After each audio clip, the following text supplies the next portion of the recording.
Mezz'ora da incubo nel Veneto orientale. Ieri sera alle 20 una bomba d'acqua ha provocato allagamenti in centinaia di abitazioni. Riaprono domani le scuole, ma assieme al suono della campanella gli studenti della rete si mobilitano contro i problemi di sempre. Calano lievemente i turisti nella provincia di Venezia. L'APT definisce i dati sostanzialmente stabili. Aumentano i visitatori dei paesi extraeuropei, sono i più danarosi.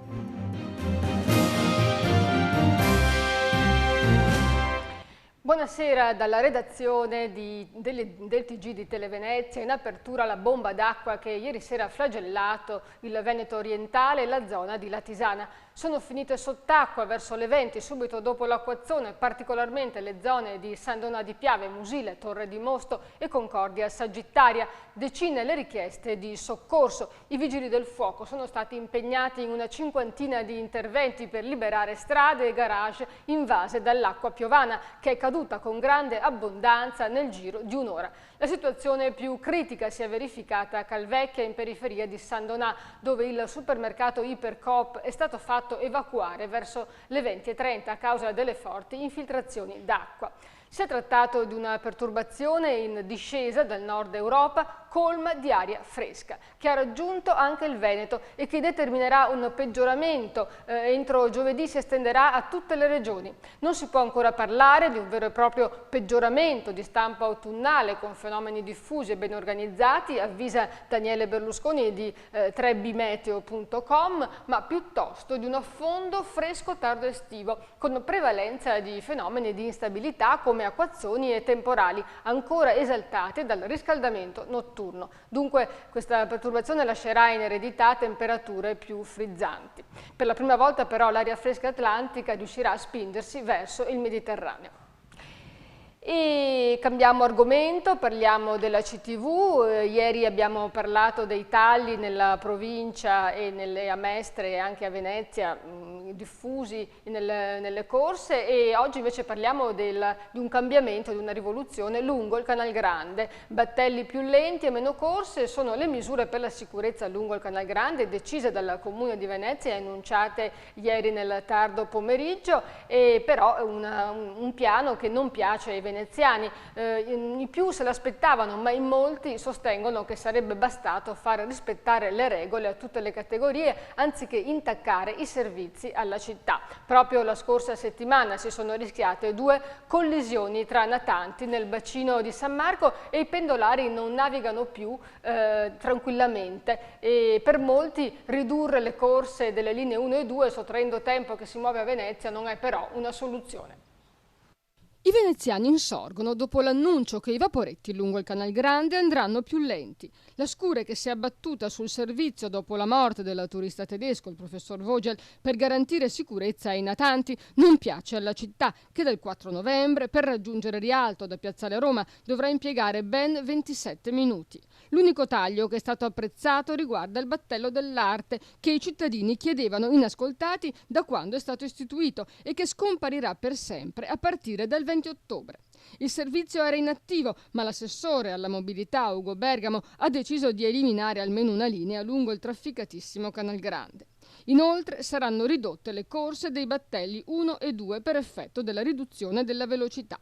Il vaporetto della linea 1 nel tratto da San Marco a Piazzale Roma impiegherà 46 minuti anziché i 39 attuali. I veneziani potranno contare su una corsa ogni 12 minuti per la linea 1 anziché ogni 10 e su una corsa ogni 20 minuti per la linea 2. Ma non è finita qui. Si tratta soltanto di ritocchi, in realtà, in attesa dell'istituzione della linea unica, la CG Canal Grande, che debutterà nella primavera del 2014, che effettuerà tutte le fermate della linea 1 e continuerà ad esistere anche la linea diretta Rialto-Piazzale Roma e il tempo di percorrenza sarà di 24 minuti. La riorganizzazione è stata approvata dal sindaco Giorgio Ossoni e venerdì la proposta approderà in giunta. Quindi si tratta ancora di stabilire se davvero questi provvedimenti saranno approvati, anche se appunto, come abbiamo già detto nel servizio, il sindaco ha dato il suo avallo alle decisioni dell'assessore Bergamo. E voi cosa proponete per migliorare la sicurezza sul Canal Grande, in attesa della decisione del Comune? Fateci sapere la vostra opinione, chiamate allo 041 93 15 14 o inviate una mail a redazione@televenezia.it oppure collegatevi al nostro sito Facebook. Vi invitiamo a dire la vostra anche in diretta nel nostro TG. Se volete venire qui in studio ne possiamo parlare. Apriamo questo nuovo spazio dedicato a voi per darvi un minuto per sfogare così un po' la vostra voglia di parlare e di dire appunto quello che volete dire sulla città. E cambiamo argomento, parliamo della cronaca nera. Curioso arresto di uno spacciatore a Mestre all'alba di oggi. Un kosovaro ha ceduto al sonno mentre spacciava marijuana, una debolezza che gli è costata l'arresto. Una volante della polizia in via Grassi ha notato una lupo nero parcheggiata in modo anomalo e con i finestrini semiaperti. All'interno c'era il Zaj Blerand, nato in Kosovo, di 20 anni, che stava dormendo. Svegliato dai questurini, i controlli di routine hanno rivelato che l'extracomunitario era senza patente e senza assicurazione. Durante l'ispezione il kosovaro ha mostrato insofferenza al controllo, insospettendo gli agenti che hanno perquisito l'auto e trovato la droga occultata sotto il sedile. E un'altra notizia di cronaca: tenta di uccidersi in barca con il gas e ha fatto correre il rischio di naufragio a decine di yacht. Soltanto l'intervento della polizia ha salvato l'uomo, che aveva già saturato la sua barca a vela ormeggiata nella darsena dell'isola della Certosa. Ha tentato di uccidersi, abbiamo detto, è successo verso le 23 quando è arrivata alla sala operativa del 113 una chiamata dove una signora riferiva che il marito, in stato di ubriachezza e sotto l'effetto di psicofarmaci, era a bordo della sua barca a vela nei pressi dell'isola della Certosa, col chiaro intento di togliersi la vita tagliandosi la gola. Giunti alla darsena della Certosa, gli agenti sono saliti a bordo provando ad accedere sotto coperta, la porta era chiusa a chiave e dall'interno non proveniva alcuna risposta da parte dell'uomo. Già si temeva il peggio e dopo ripetuti tentativi da parte degli agenti, finalmente l'uomo ha aperto la porta. Il locale era già saturo di gas e la barca sarebbe potuta esplodere da un momento all'altro. Sono riusciti a chiudere il rubinetto del gas, salvare l'uomo ed evitare una tragedia. E ora dunque parliamo di scuola. Riparte l'anno scolastico, in particolare gli studenti però sono mobilitati perché assieme con la scuola ripartono anche i problemi. Gli studenti della rete promettono una mobilitazione e la guerra. Interviene anche la CGIL sulla variante del piano regolatore voluta dalla Regione Veneto e che vuole, quasi ricalcando il sogno non nascosto dell'ex governatore Giancarlo Galan, togliere capannoni e depositi dall'area industriale di Porto Marghera e rielaborarla in veste cantieristica. Non ci sta neppure la CGIL veneziana che, dopo il ricorso al capo dello Stato presentato dal Comune, interviene nella vicenda. La variante urbanistica al piano territoriale, spiega Roberto Montagnier, segretario regionale della CGIL veneziana, è un nuovo tentativo della regione di entrare a gamba tesa sui destini dell'area veneziana, cancellando la vocazione logistica, portuale ed industriale di Porto Marghera. E come oramai si sa, la variante va a rispolverare progetti come quello della sublagunare, della TAV e della cittadella aeroportuale, progetti che palesemente sembrano scontrarsi con la realtà di Porto Marghera e ovviamente con la sua vocazione industriale, tanto più che ad indicarla come tale, secondo Montagnier, fu la stessa regione con la dichiarazione di Porto Marghera quale sito produttivo di interesse nazionale ed invita il Comune a mantenere fede al PAT e si dice contrario a qualunque scelta che vada contro lo sviluppo di Porto Marghera. Intanto il governatore Luca Zaia risponde alle polemiche sostenendo che il primo obiettivo della regione è quello di bonificare le aree per insediare imprese che non inquinino ed invita comunque Comune e sindacati a presentare modifiche alla variante migliorative. Non resta che da vedere come andrà a finire, viene da dire alle prossime puntate.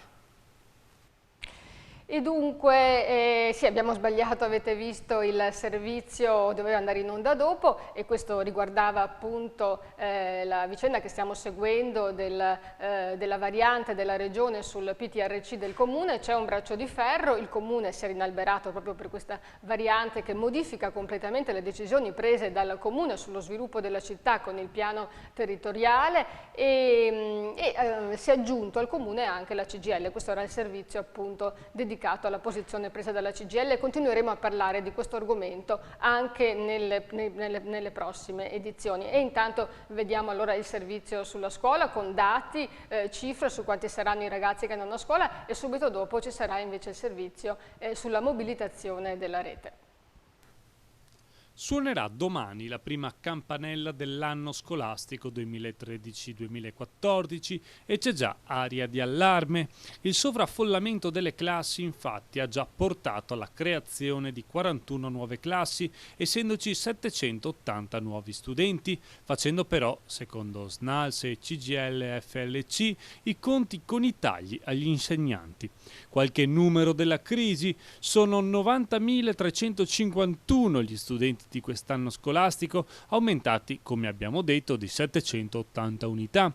Alle superiori aumentano del 3,6%, con un 2,4% di aumento solo nei licei, mentre sale del 6,2% l'istruzione professionale, indice anche questo della crisi che predilige le formazioni per un lavoro immediato, si fa per dire, nel futuro. Il problema in sostanza si riflette sul personale didattico, compresi bidelli, segretari e uffici amministrativi, non sufficiente, secondo i sindacati, a far fronte a tali aumenti. Non di meno la nomina in forte ritardo, denunciata sempre da SNALS e CGIL per le supplenze, che termina di fatto oggi, lasciando parecchie scuole senza tutte le supplenze assegnate. Una situazione che certo non sembra far partire sotto i migliori auspici l'anno scolastico, che però riceve gli auguri dell'assessore Tessari, che sulle polemiche preferisce sorvolare. Chissà se anche gli studenti, gli insegnanti e il personale didattico saranno disposti anche quest'anno a fare altrettanto. E ora il servizio riguardante la rete degli studenti, la mobilitazione, e se anche voi volete dire la vostra sulla scuola, inviateci le vostre impressioni, le vostre denunce, e se volete venire in studio a parlarne, noi vi accoglieremo. Non tarda la reazione degli studenti di Venezia, che annunciano fin dal primo giorno mobilitazioni sull'onda dello slogan "Scrivi scuola, leggi futuro", in denuncia all'attuale situazione. Si legge nel comunicato della rete degli studenti di Venezia della scuola italiana: cattedre scoperte, diritto allo studio inesistente ed un costo esorbitante per le famiglie, con edifici scolastici non a norma, senza laboratori, senza attività extracurricolari e complementari.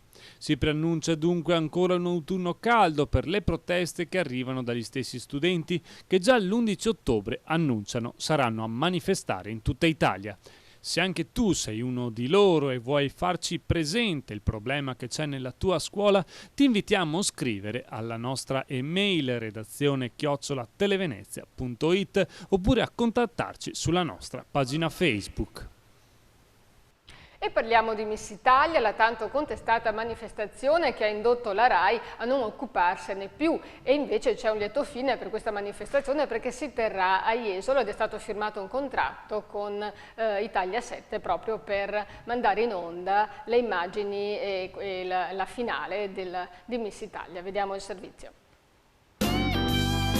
Vita nuova per Miss Italia. Alla sua 74esima edizione il concorso di bellezza riparte da Jesolo. Lì, al Pala Arex, dal 3 al 13 ottobre, si svolgeranno le finali con le 63 candidate. Le trattative con la Miren, la società di Patrizia Mirigliani, non sono state semplici, ma alla fine Jesolo è riuscita a mettere le mani sulla manifestazione a lungo corteggiata.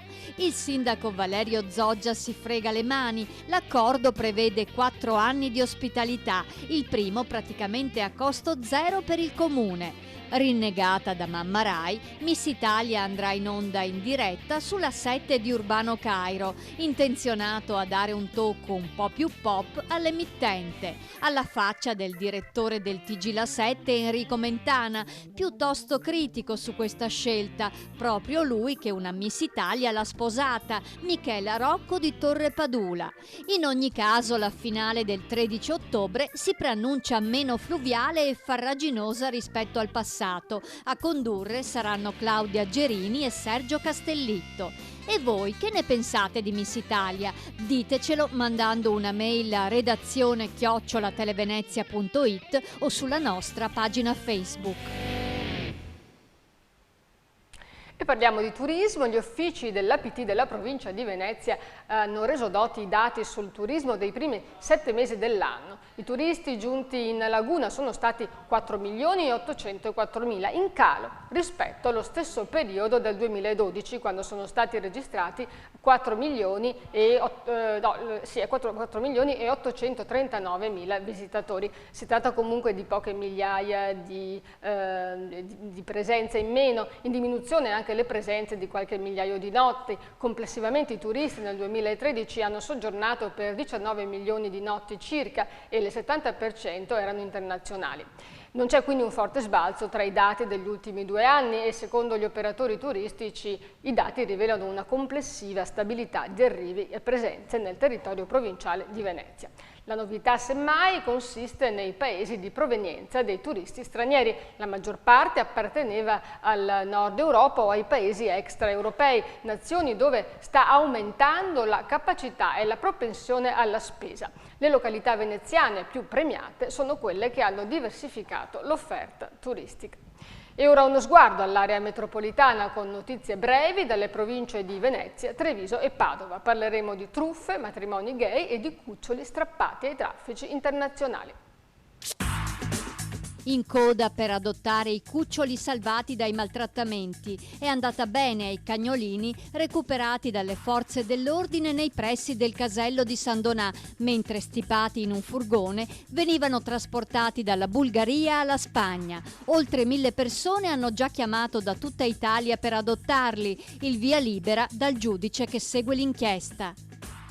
Non solo Miss Italia a Jesolo, ma anche Mister Italia. Venerdì sera in Piazza Aurora si svolgerà la finale regionale del concorso Mister Italia, con i concorrenti che sfileranno in abito casual e in costume da bagno davanti a una giuria di sole donne. I più belli dovranno aspettare fino a dicembre per le finali nazionali. Signora, mi offre un bicchiere d'acqua? È l'ultima trovata in materia di truffe. Per fortuna l'anziana che si è sentita rivolgere la richiesta non ha abboccato. Strano che 2 individui in BMW suonassero al suo campanello così assetati. La donna, che abita a Mogliano, non ha negato l'aiuto, ma ha impedito agli sconosciuti di entrare. Riservata ai gay, ha aperto a Treviso Yes We Can, la prima agenzia in Italia che allestisce cerimonie di nozze solo per omosessuali.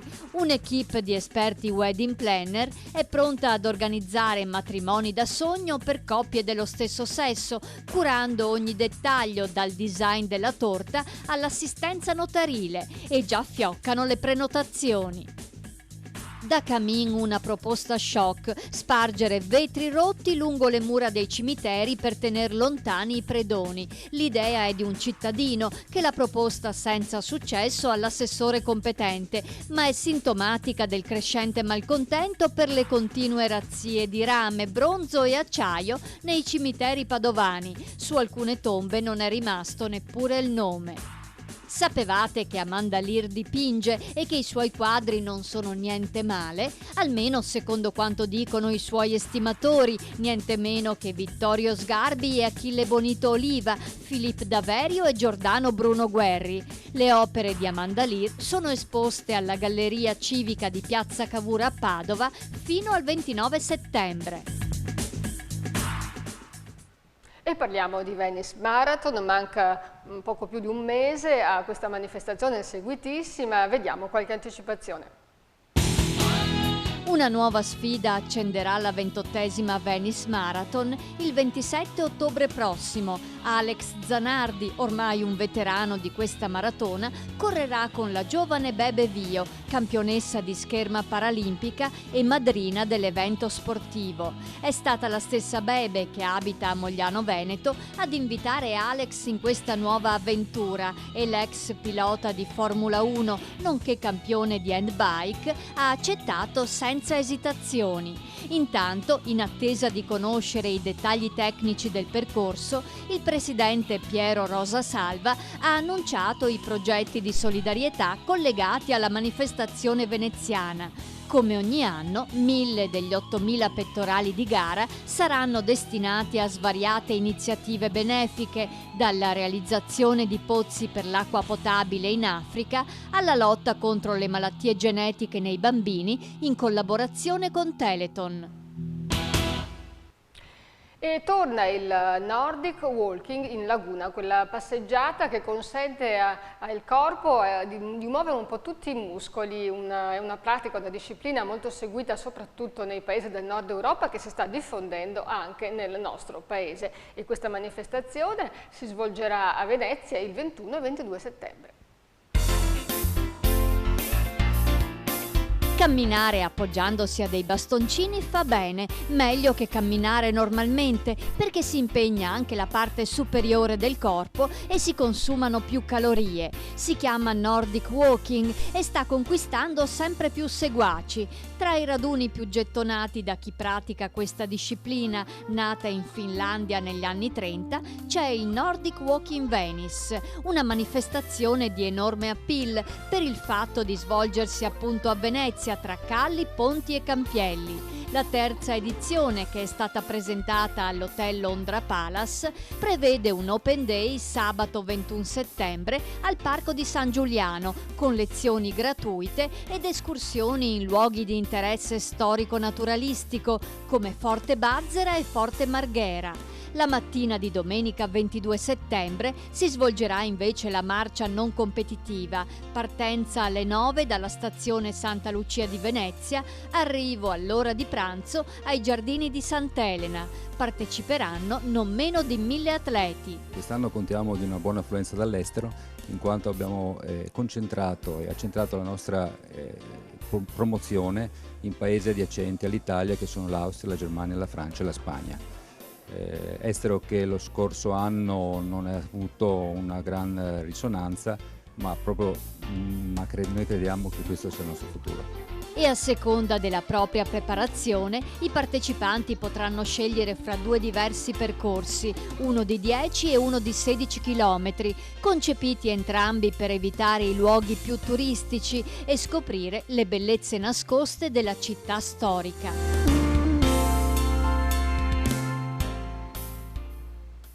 Ed ora è il momento con il collegamento con il Gazzettino per conoscere la notizia del giorno, alla quale il quotidiano dedicherà spazio. In collegamento con noi, come sempre, al telefono Tiziano Grazzottin. Ciao Tiziano, qual è la notizia del giorno? Ma stiamo tornando ad occuparci di una questione che ha diviso l'opinione pubblica veneziana ed è diventata un caso di interesse mondiale, ovvero il famoso palazzo, la torre di Cardin, di Pierre Cardin, il cosiddetto Palais Lumière, che è stato, per 2 o 3 anni è stata un'ipotesi che sembrava molto reale, questo super palazzo da realizzare a Marghera, e poi, come sappiamo, invece pare che l'operazione ormai sia tramontata, perché non ci sono più i tempi che chiedeva lo stilista, ci sono problemi di vincoli ambientali e paesaggistici, insomma questa grossa operazione è sfumata. Però l'aspetto interessante e nuovo sul quale ci stiamo soffermando e che appunto potranno scoprire sul Gazzettino di domani i nostri lettori è tutte le opere pubbliche che in realtà erano legate alla realizzazione di questa torre, che portava con sé, in virtù degli accordi che erano stati ipotizzati, in qualche modo anche siglati tra amministrazione comunale e lo staff dello stilista, diciamo che c'erano tutta una serie di interventi pubblici molto molto importanti, e tra questi sicuramente un aspetto importante è quello relativo alla pista sul ciclabile pedonale sul Ponte della Libertà, che si renderà più che mai indispensabile nel momento in cui saranno completati i lavori del tram, perché era uno dei progetti che poteva essere finanziato proprio con l'operazione di Pierre Cardin a Marghera. Questa operazione è tramontata e quindi teoricamente non ci sarebbero più i soldi nemmeno per questo progetto. Sì, ecco, diciamo che questa situazione, questa vicenda ha diviso non solo Venezia ma anche l'Italia. Ci sono stati ambientalisti e anche personaggi dello spettacolo e personaggi VIP, diciamo, compresi i coniugi, compresi a Marina Ripa di Meana, i coniugi di Ripa di Meana, che hanno preso posizione contro questa operazione. Però ci sono anche stati molti, e soprattutto molti veneziani, e anche a Marghera addirittura è nato un comitato che invece ha apprezzato questa opera e avrebbe voluto che andasse avanti, e ha avuto anche l'appoggio del sindaco, quindi è un po' una vicenda controversa e forse non è nemmeno del tutto conclusa. Staremo a vedere. Grazie Tiziano di questo tuo intervento, ci sentiremo nei prossimi giorni e buon lavoro, e intanto vediamo la rubrica Non ne posso più a pillole. Cari amici, facciamo in brevissimo tempo una piccola riflessione. Tutti cerchiamo sicurezza, tutti la vogliamo, e chi teoricamente fa la sicurezza, anche praticamente, è l'1% circa della popolazione al mondo, da noi molta meno, ma comunque. Quando l'1% di questa popolazione fa benissimo il suo mestiere, cioè protegge, tutela i cittadini, fa il controllo del territorio bene, fa in modo che ai cittadini non arrivi nemmeno il sentore della criminalità, del male, eccetera. Bene, in quel momento l'altro 99% dei cittadini pensa che l'1%, tutto l'apparato della sicurezza, sia inutile. Però, se l'1%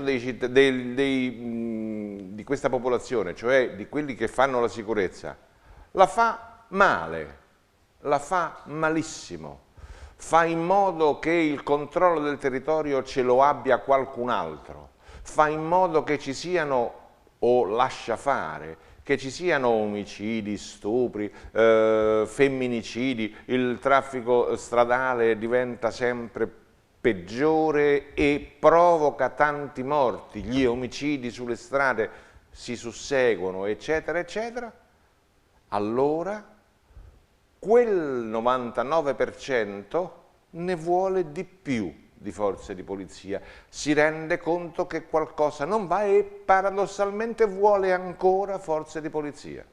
Ecco, questo paradosso sarebbe ora che finisse. È bene che le forze di polizia facciano il loro lavoro ed è bene che quel 99% di cittadini le aiuti a fare il loro lavoro. Ne riparleremo.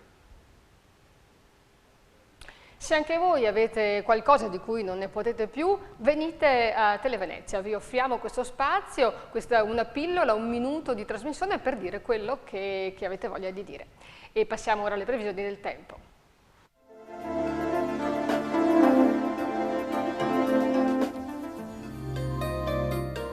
Giovedì 12 settembre, su Venezia cielo poco nuvoloso o coperto, minime in diminuzione, massime in ripresa intorno ai 22 gradi, mare poco mosso. Sul resto del Veneto tempo spiccatamente variabile, con alternanza di nubi e schiarite, minime in diminuzione, massime in aumento. Venerdì 13 settembre, torna il bello, cielo sereno e soleggiato, valori diurni in rialzo, mare poco mosso. sabato 14 settembre, tempo stabile e soleggiato, valori termici invariati compresi fra i 14 e i 24 gradi. La marea di giovedì 12 settembre è normale, la massima alle 15:45 50 cm, la minima alle 23:50 5 cm. Bene, questo era proprio tutto, grazie per averci seguito, per averci scelti, buon proseguimento, buona serata.